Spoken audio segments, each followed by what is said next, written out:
Gender in nouns. In Spanish, every noun has a gender, either masculine or feminine. This applies not only to people and animals, but also to objects, places, and even abstract ideas.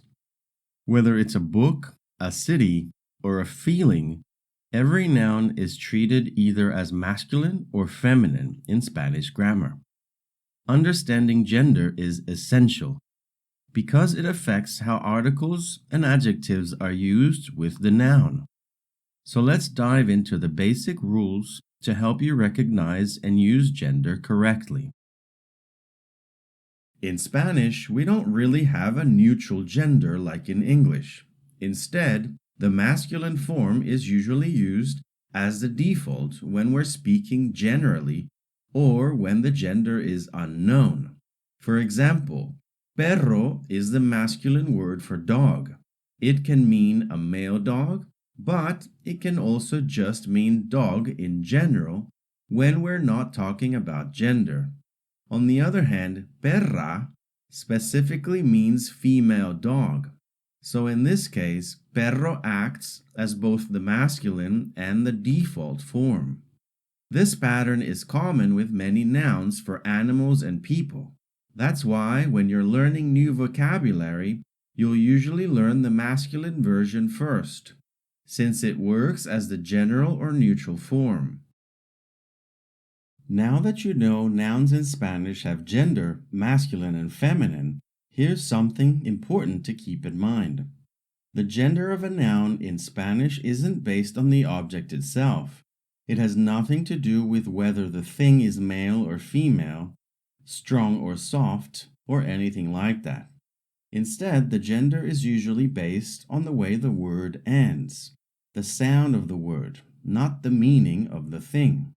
For example, el libro means the book.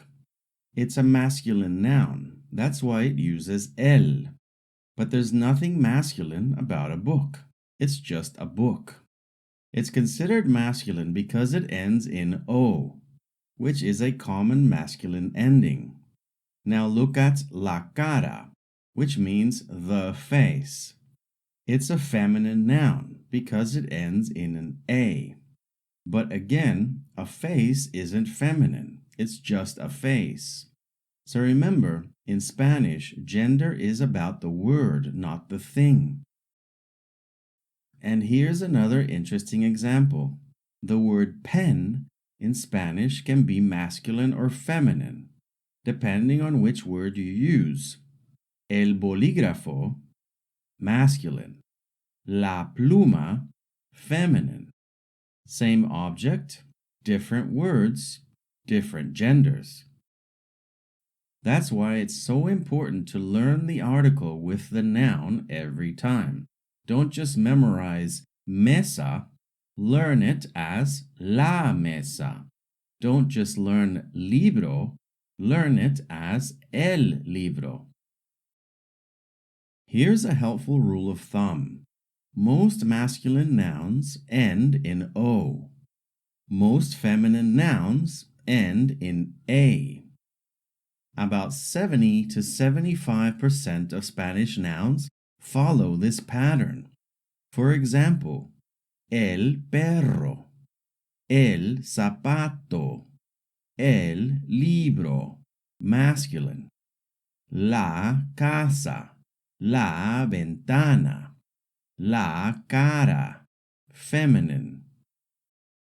What about other endings? Nouns ending in e, I, or u are about 50-50, some masculine, some feminine. El coche, the car. La calle, the street. El aire, the air. La tarde, the afternoon. Nouns ending in consonants like R, L, N, or S tend to be 60 to 70% masculine. El papel, el color, masculine. La flor, la piel, feminine. So while not every word follows the same pattern, knowing these rules and examples give you a strong head start. Well done! You've just completed the gender in nouns lesson. You now understand that every Spanish noun is either masculine or feminine, but more importantly, that this gender is usually based on how the word sounds or ends, not what the word means. You've learned that most masculine nouns end in an O, and most feminine nouns end in an A. And you've seen how exceptions and patterns help guide your understanding. You even discovered that some objects can have both masculine and feminine names, like el bolígrafo and la pluma. And that's why it's so important to learn each noun with its article.